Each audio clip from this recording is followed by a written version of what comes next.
They said the land was untouched. That's what the settlers believed when they pushed west, past the lost roads, past the lost churches, and to forests so thick the sun barely reached the ground. No fences, no towns, no history, just silence. But the first man who stepped into that clearing in the early morning noticed something strange. Not tracks, not smoke, not signs of another camp. Something older. Rows. Perfect, deliberate rows carved into the earth. And in those rows, tiny, fragile saplings just beginning to grow. Apple trees, dozens of them, too organized to be wild, too fresh to be forgotten. Someone had been here. But there were no footprints, no cabin, no tools, no sign of life, just the trees. And the longer they stood there, staring at those small green leaves trembling in the cold wind, the more it felt like they weren't the first to arrive. They heard about him days later, a traveler, barefoot, even in rough terrain, clothes worn thin like he didn't belong to any one place, a tin pot on his head, catching light like something unnatural in the woods. He didn't move like other men, didn't rush, didn't hesitate, just walked, as if he already knew where he was going. Seen him? One settler asked another. Yeah, came the reply. Didn't speak much, just asked about the land. What land? All of it. They said he carried sacks filled with seeds, apple seeds, thousands of them, and wherever he went, he planted, not randomly, not carelessly, but with intention, spacing them out, mapping them, almost like he was laying something down for the future. One woman swore he knocked on her door late one night, didn't ask for food, didn't ask for money, just stood there quietly and said, "Keep the seeds dry." That's it. Then he walked back into the darkness. Weeks later, when the settlers expanded outward, they found more orchards. Not one, not two, dozens, spread across miles of land they thought no one had ever touched. And every time, it was the same pattern, same spacing, same growth, same silent presence. That's when the story started changing, because this wasn't just a traveler anymore.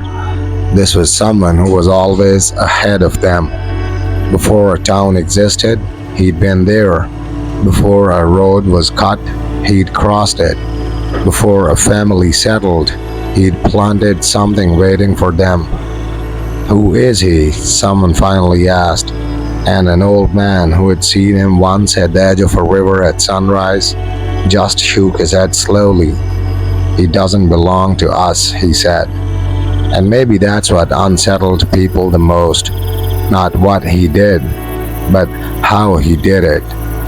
No land ownership, no home, no reason to stay, just movement, constant, quiet, endless, and yet everywhere he went, life followed. But here's the part no one could explain.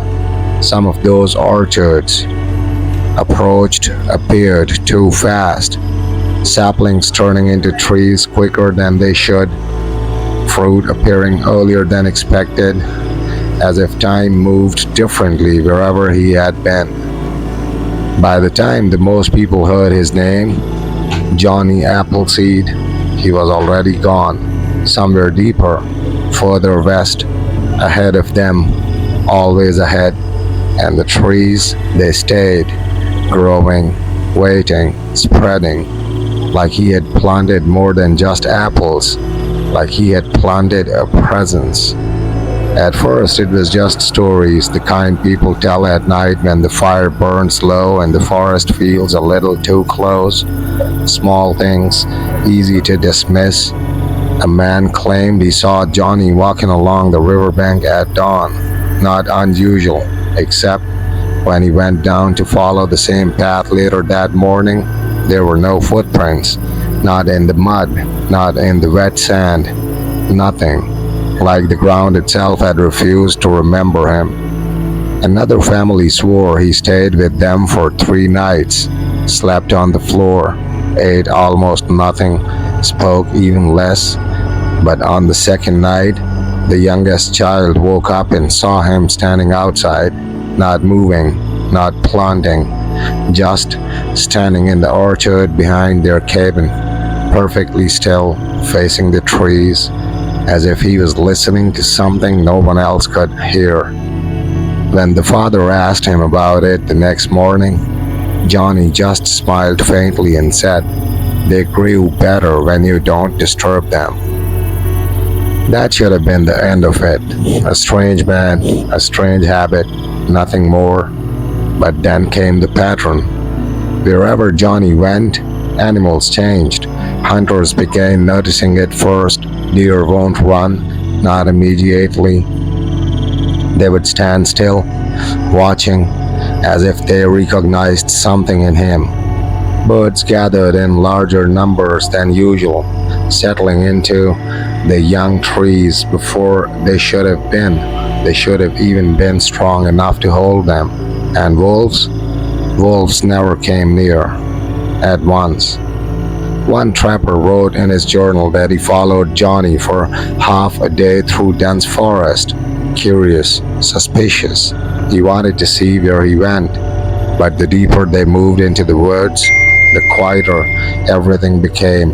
No insects, no wind, no sound of branches shifting, just footsteps.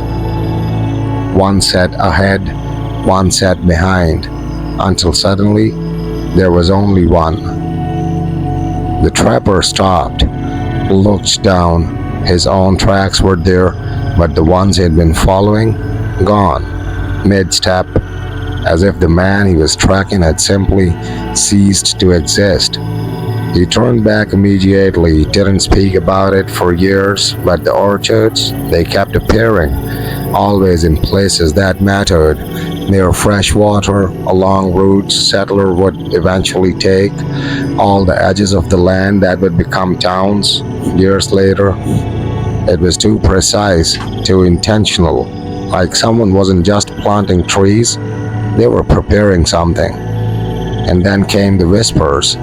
A woman in Ohio claimed she saw Johnny years after he was supposed to have left the region.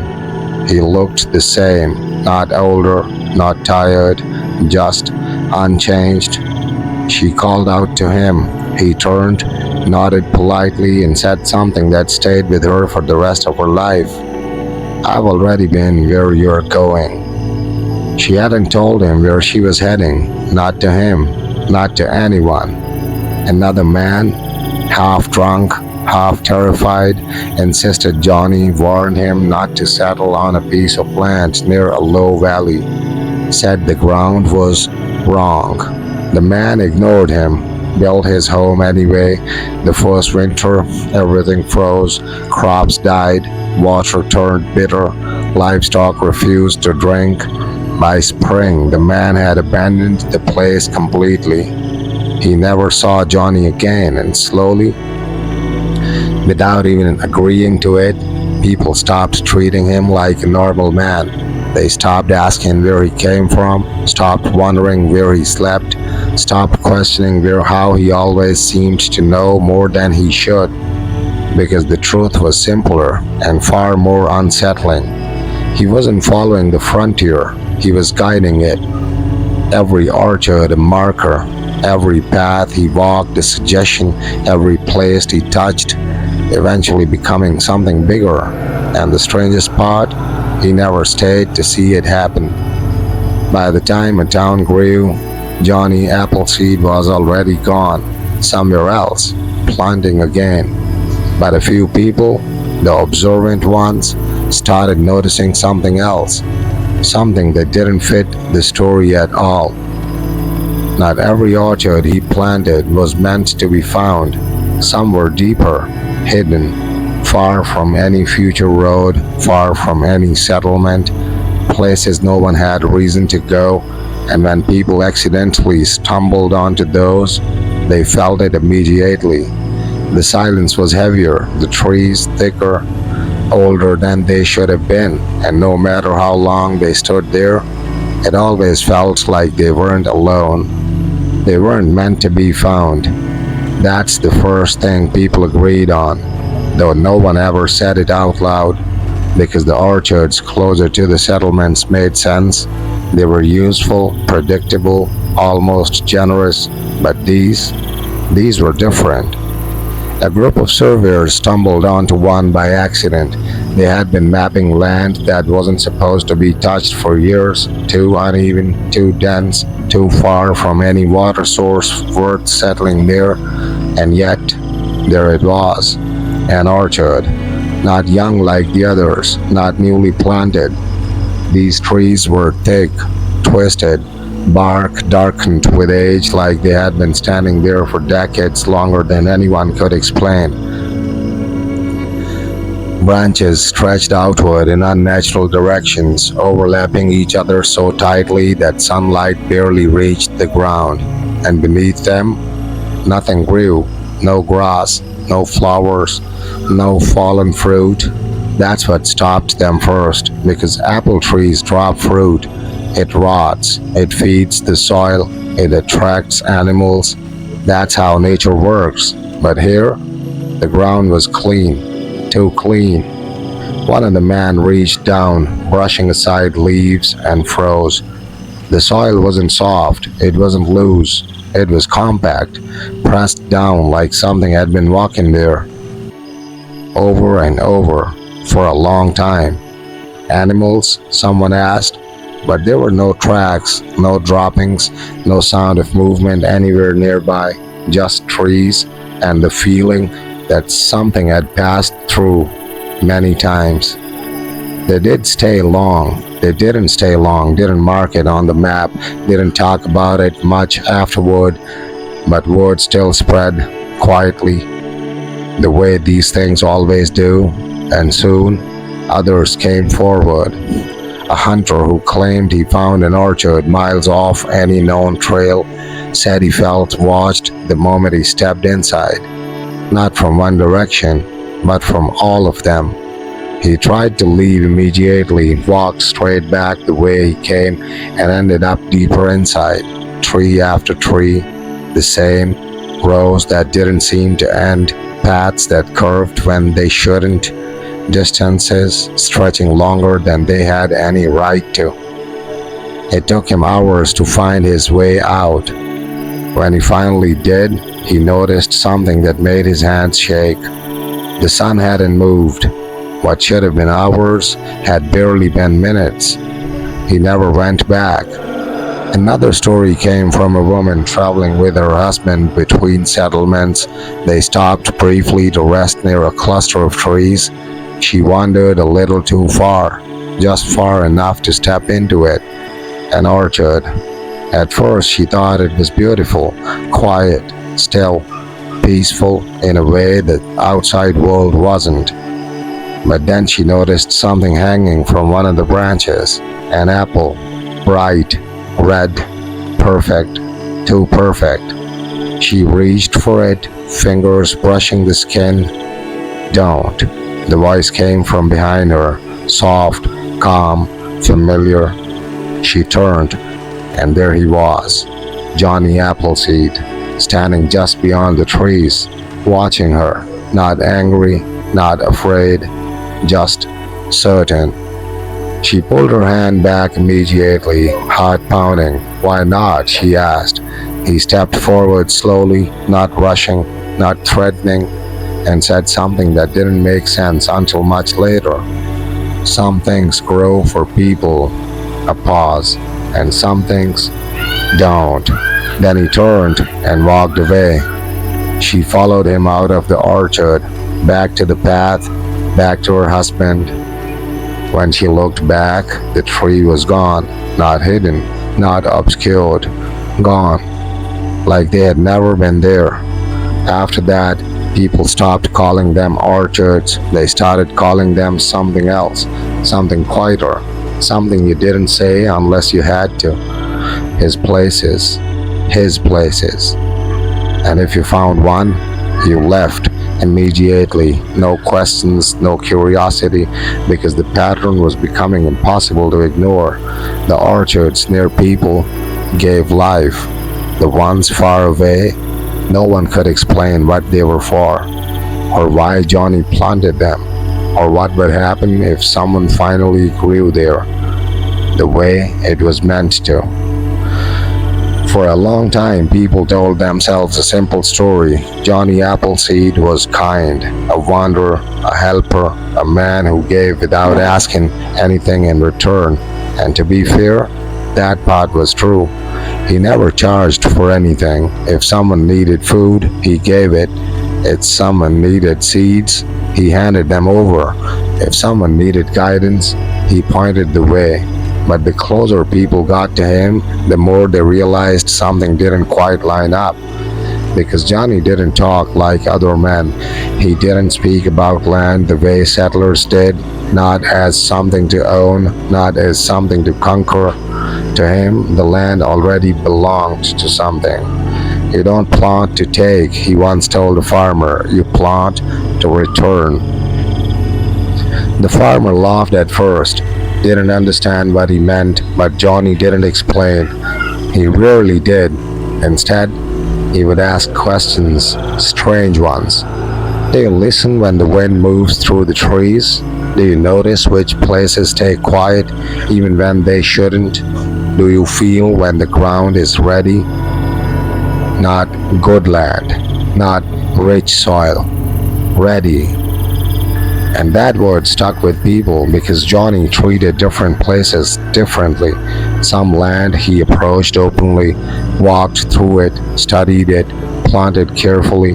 Those became the orchards people knew, the useful ones. But other places, he moved slower, quieter, almost cautiously. These are accounts, rare ones, from people who watched him in those moments. And every single one of them describes the same thing. Johnny wasn't leading, he was following. Not a person, not a trail, something else. A feeling, a pull, a direction only he seemed to understand. One man followed him into a dense stretch of forest, curious to see what he would do. Johnny stopped in a small clearing, stood there for a long time, long enough for the air to feel heavy. Then, slowly, he removed the sack from his shoulder, reached inside and began planting. No pattern this time, no careful spacing, just placing seeds into the ground one by one, as if he already knew exactly where each one belonged. The man watching finally stepped forward. Why here? He asked. There's nothing out this way. No one's coming. Johnny didn't look at him, didn't stop. Not yet, he said. That answer should have been comforting, logical, but it wasn't because of the way he said it. Not like a prediction, like a certainty. And then came the moment people didn't forget. The man pressed him again. What are you really planting for?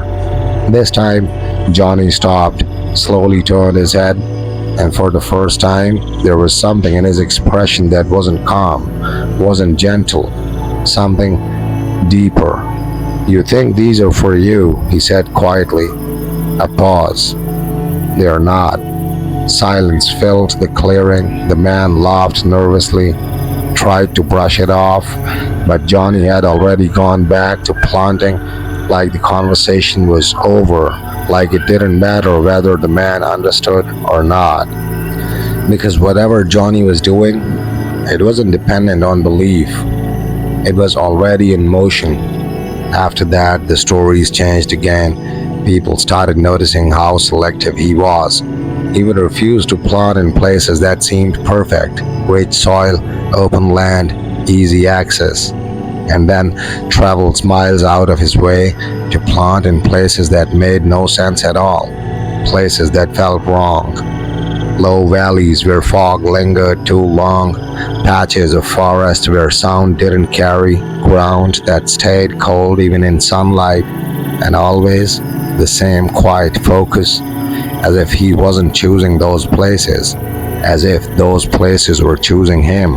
And the most unsettling part, he never tried to explain it, never justified it, never defended it, because to Johnny, there was nothing strange about it. This was simply the work, and whether people understood it or not, whether they accepted it or not, it would continue, plant by plant, place by place, until whatever he was preparing for was ready. No one agreed on the exact day he disappeared. That's what made it worse. There was no final goodbye, no marked grave, no moment where people said that was the end. Instead, Johnny Appleseed just thinned out. Sightings became less frequent, stories more uncertain. One man claimed he saw him crossing a frozen river at dawn, barefoot, like the cold didn't matter. Another swore Johnny passed through his town at night, not stopping, not speaking, just walking straight through like it wasn't a place meant for him anymore. And then there was the last clear account, the one people kept coming back to. A farmer, old, respected, not known for exaggeration, said Johnny visited him just before winter. He didn't ask for food, didn't ask for shelter. He just stood at the edge of the man's property, looking out toward a stretch of land the farmer had never used. "Don't plant there," Johnny said. The farmer frowned. "Why not? Soil's good." Johnny shook his head slowly. Not everything that grows should be helped. There was that word again, grows. The farmer tried to press him, tried to understand, but Johnny had already turned away, walking off into the distance, and for the first time, the farmer noticed something that didn't sit right. Johnny didn't leave footprints, not in the frost, not in the dirt, nowhere. That was the last time anyone could say for certain they saw him. After that, only rumors. Someone in Indiana claimed he died peacefully. Another in Ohio insisted he was buried near one of his orchards, but no one could point to the place. No one could prove it, because every time someone thought they had found where he rested, it didn't match. The trees were wrong, the land felt different, the silence too heavy, and slowly a realization started creeping in. Not all at once, not loudly, but steadily. If Johnny Appleseed was gone, then why did new orchards keep appearing? Not often, not in obvious places, but enough for people to notice. A patch of young trees where no one had planted, perfect rows forming on land untouched for years, saplings growing in patterns too deliberate to be natural. At first, people blamed each other, thought maybe someone was continuing his work, but no one ever claimed it. No one was ever seen doing it, and the locations, they didn't follow logic anymore. Some appeared near future roads that hadn't even been planned yet. Others deep in places no one had reason to go. Maybe he taught someone, a man suggested once. But the old ones, the ones who had actually seen Johnny, just shook their heads. No, one of them said quietly, he didn't teach. A pause. He listened, and that's when the final shift happened. People stopped asking who Johnny Appleseed was and started asking something else entirely. What did he leave behind?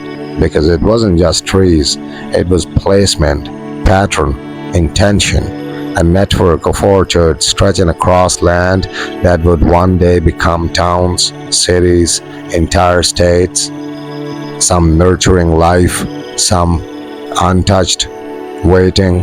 And the most unsettling part, no one knew what determined the difference. Which orchards were meant for people, and which ones weren't.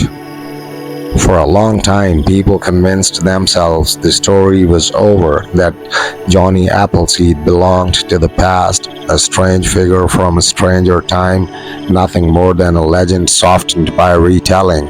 And for a while, that felt true. The frontier closed, forests turned into roads, roads turned into towns, towns into cities. The wild places, the ones where Johnny walked, grew smaller, more defined, and the idea of a man moving unseen, planting something no one understood, started to feel impossible, until the reports started again, not loud, not widespread, just scattered.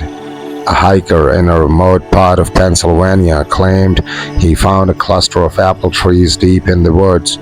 No trail leading to them, no sign they had ever been cultivated, but they were arranged deliberately. He took photos, marked the location, told others.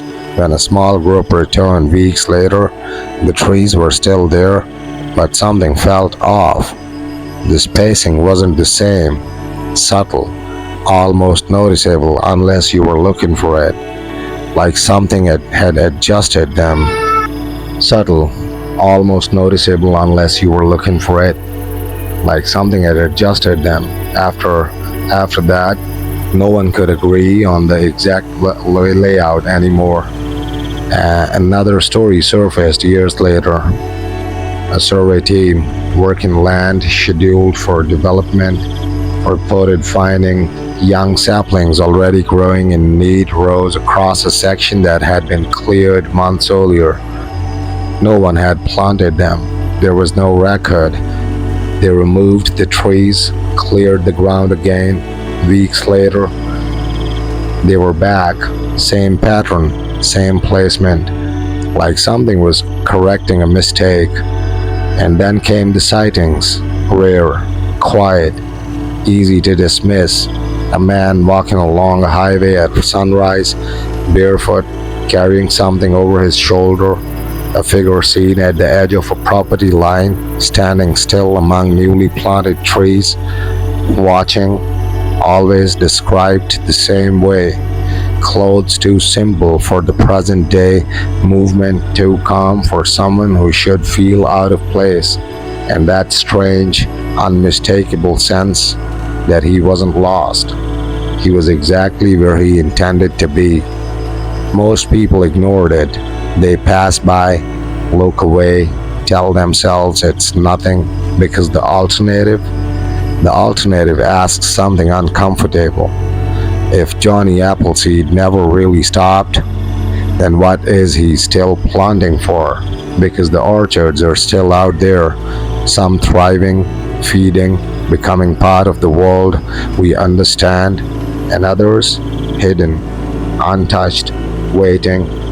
And if you ever find one, far from any road, perfectly aligned, perfectly arranged, where no one should have been, you'll feel it immediately. That silence, that stillness, that sense that something has already passed through and may pass through again. And in that moment, standing between trees that shouldn't exist, you'll understand the one thing people took too long to realize. Johnny Appleseed was never just planting apples. He was planting something ahead of us, something that doesn't need us to notice it, to grow. And maybe the reason he was always ahead is because whatever he started still is. And the real question isn't whether he's gone, it's this: when we finally reach the last place he planted, what will already be waiting there? By now, you already know the difference. Not every orchard feels the same. Some are alive in a way that makes sense.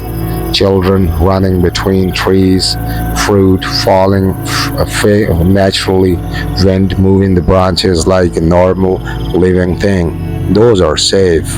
Those are his early works, the ones meant to be found, but the others, you don't mistake those. Because the moment you step inside, something changes. Sound drops first, not completely, just enough that you notice it. Your footsteps feel softer. The air feels heavier. Even your breathing starts to sound like it doesn't belong there. And then comes the second thing. You stop wanting to move forward. Not out of fear, not exactly. More like your body is quietly suggesting, don't go deeper. Some people listen, they turn around, they leave, and later they convince themselves it was nothing. But the ones who don't, they always report the same detail. There's always one tree that feels different, not bigger, not older, just wrong. It draws your attention without asking for it, and if you stand there too long, you start noticing things that don't add up. The space between trees isn't random, it's not even agricultural, it's structured, like a pattern, like something laid out with purpose beyond growth. And then, if you stay just a little longer, you feel it. Not a sound, not a voice, a presence behind you, not approaching, not retreating, just there. Most people turn around immediately, and when they do, there's nothing. Of course, there isn't, but the feeling doesn't leave. It follows them out of the orchard, back to the road, back to their normal life, and sometimes they start noticing something else. Small things, an apple seed where it shouldn't be, a patch of ground outside their home that feels softer than the rest, a tree that wasn't there before. Nothing dramatic, nothing you could prove, but enough to make you question one thing. Did he just find one of his places, or did one of his places find you? Because if everything we've heard this is true, if the patterns matter, if the locations were never random, then maybe those hidden orchards were never meant to stay hidden forever. Maybe they were waiting for someone to reach them, for someone to step inside, for someone to notice the pattern. And once you do, once you see it, you don't unsee it. And you don't leave it behind, because the most unsettling idea isn't that Johnny Appleseed might still be out there. It's this. What if the work isn't about where he goes, but about who eventually follows? At first, you think it's coincidence. That's how it always starts. A tree in the wrong place, a road that feels too straight, a cluster that doesn't match the land around it. Easy to ignore, easy to explain away, until you notice it again and again. Not in the same place, not even in the same region, but the same structure, the same spacing, the same quiet intention. That's when something shifts, because your brain does what it always does. It starts connecting things. You remember that orchard, the one you saw in a video, the one someone mentioned once, the one you almost forgot about, and suddenly they don't feel separate anymore. They feel linked, like pieces of something larger, something spread out. And that's when the idea hits you, not as a thought, but as a realization. What if these weren't just orchards? What if they were markers, not for people, not for farming, but for placement, a grid, not perfectly geometric, not something you could map easily, but intentional enough that once you start seeing it, you can't stop. Because here's the part no one talks about. Some people have tried mapping them, quietly, privately, taking known locations, comparing distances, looking for meaning. Most of them stop, not because they fail, but because they get too close to something. One man, years ago, claimed he plotted over 30 known orchard locations across multiple states. At first, it looked random until he adjusted the scale, shifted the perspective, and saw it. Not a shape, not exactly, more like alignment. Points that shouldn't line up, starting to. Paths forming where there shouldn't be any. And the center? There wasn't a town, there wasn't a landmark, there was nothing, just empty land, undeveloped, unremarkable, untouched. He never published the full map, only mentioned it once, briefly, then stopped talking about it completely. Some say he lost in trust, others say he realized it means nothing but a few, the ones who understand how these things work. They think he stopped for a different reason, because once you believe there's a pattern, the next question becomes unavoidable. What is it forming? And that question, it doesn't stay theoretical. It follows you into places you didn't think about before.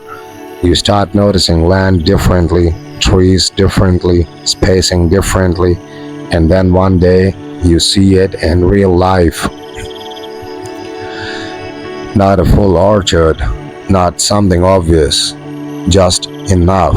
A line of trees that shouldn't be that straight, a gap that feels intentional, a quiet patch of land that doesn't match its surroundings, and your mind does the rest. It connects it, places it, adds it to the pattern, and in that moment, standing there, you feel something you didn't expect, not fear, recognition, like you weren't the first to notice it, like noticing it was part of it.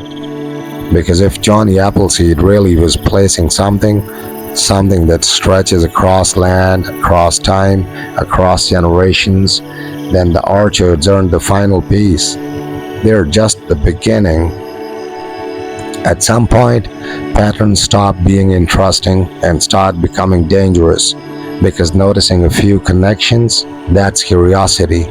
Mapping dozens, that's obsession. But realizing something is almost finished, that's something else entirely. The first time someone said it out loud, no one took them seriously. It's nearly complete. Just a sentence dropped into a quiet conversation, forgotten almost immediately, but the idea didn't disappear, because once it exists, it lingers, and slowly more people began noticing the same thing.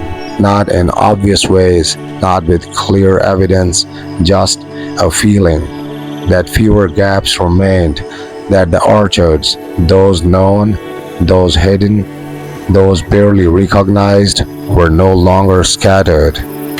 They were closing in, filling space that once seemed random, connecting distances that once felt too wide, and the strangest part, new sightings didn't happen where you'd expect.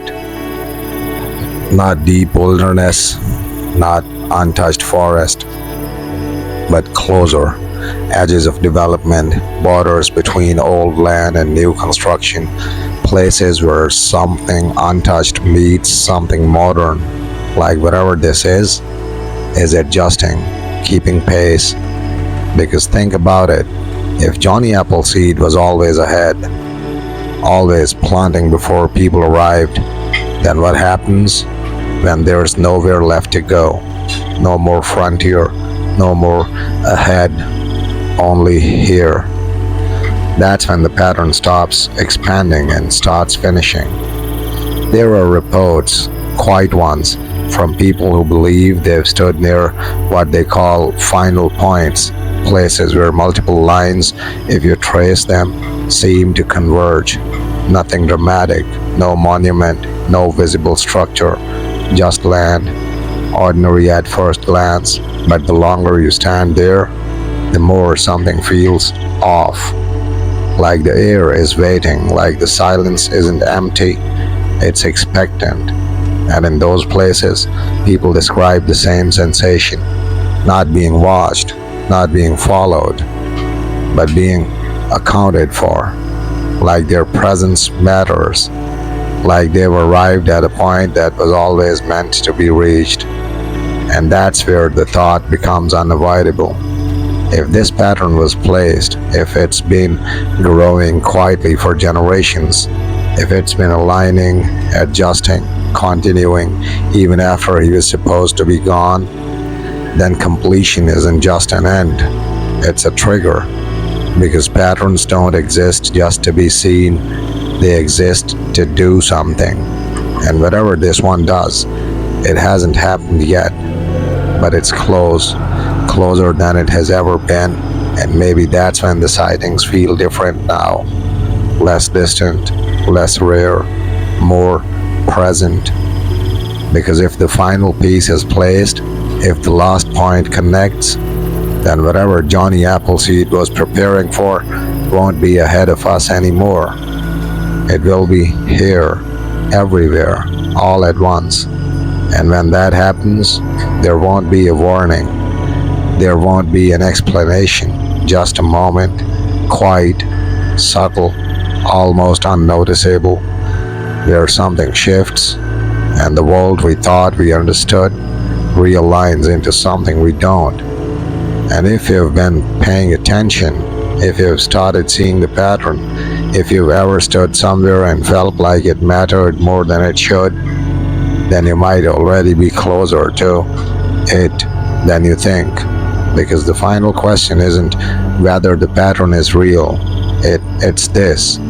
When the last piece is placed, will you recognize it, or will you realize too late that you were part of it the entire time? Go back for a second, not to the beginning of the story, but to the beginning of your noticing.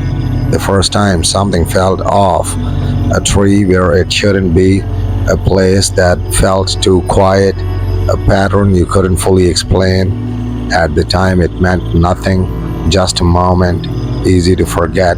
But now it connects. Because here's the part people miss.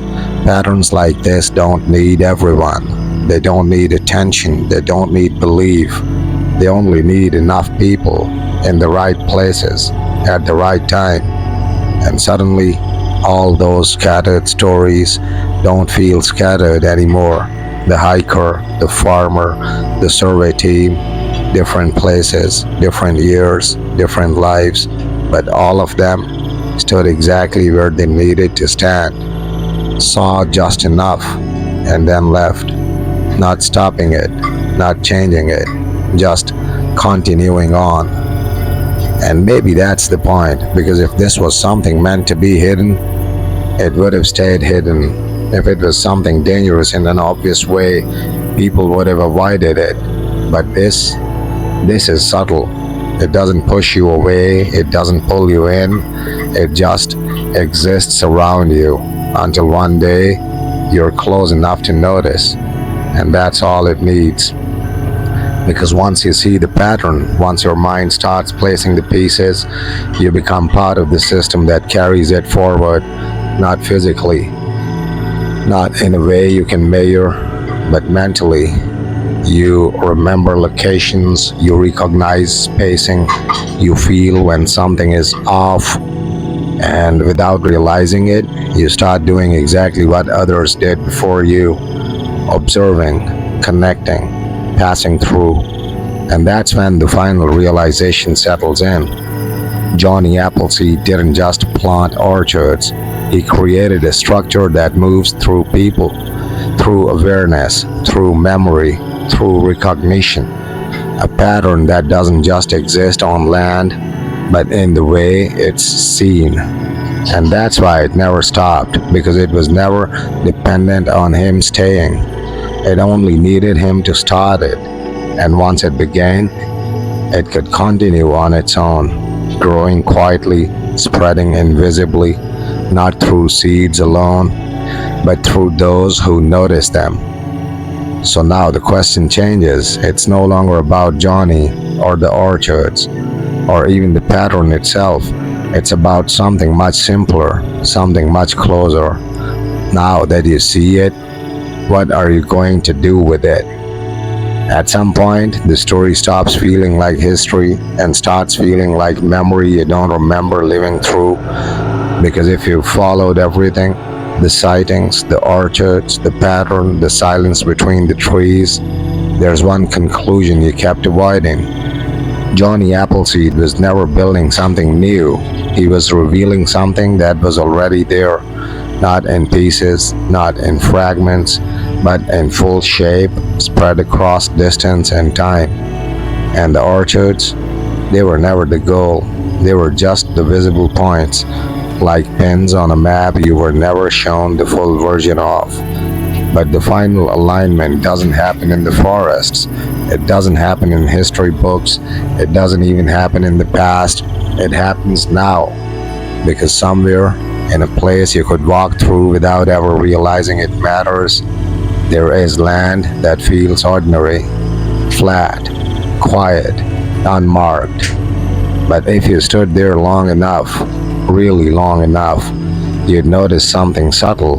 Not movement, not sound, not change, just order.